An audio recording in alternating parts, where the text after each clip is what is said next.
आजचा दिवस काही खास आहे. आज माझ्या दोन्ही मुलांचा वाढदिवस आहे. त्यांना तर खूप खुशी आहे वाढदिवसाची, पण त्यांच्याही पेक्षा जास्त मला आनंद आहे. कारण की 14 वर्षापूर्वी हे दोघे माझ्या आयुष्यात आले होते या दिवशी. तो खूपच आनंदाचा दिवस होता माझ्यासाठी.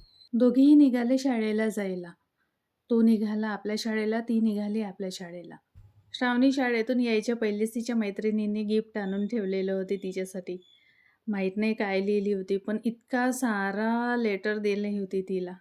तिने स्वतः तयार केलेला ग्रीटिंग कार्ड, चॉकलेट, खूप सारे अशा वेगवेगळ्या प्रकारचे गिफ्ट खूप सारे फ्रेंडनी तिच्या गिफ्ट दिले म्हणून ती आल्या-आल्या मला दाखवायला बसली. इतकी खुश होत होती कारण कोणी गिफ्ट दिले म्हणाले, की खुशीच खूप होते मुलांना. कामात तर आणणार नाही, पण आले. सुट्टीचा दिवस नसल्यामुळे बाहेर-बाहेर काही गेलेलो नाही. घरीच साधं सिंपल बर्थडे मनवलं आणि केक वगैरे कटिंग झाल्यानंतर मग जेवण करायला गेलो. तेवढ्यातच या दोघांना विश करायला वेद पण आलेला.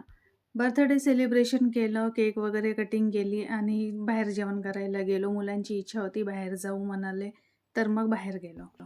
यशला थोडं बरं नव्हतं, तरी पण त्याला बाहेरच जायचं होतं जेवण करायसाठी. मग केक कटिंग करायला थोडा उशीरच झालेला. मग थोडा बुनबुन पाऊस लागला. मग पावसातच आम्ही निघालो आणि जेवण करायला पोहोचलो.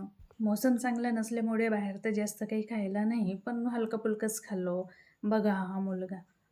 घरी बरं नाही म्हणून काही खात नाही आणि बाहेरचं कसं टेस्टी सटा-सटा जातो पोटात.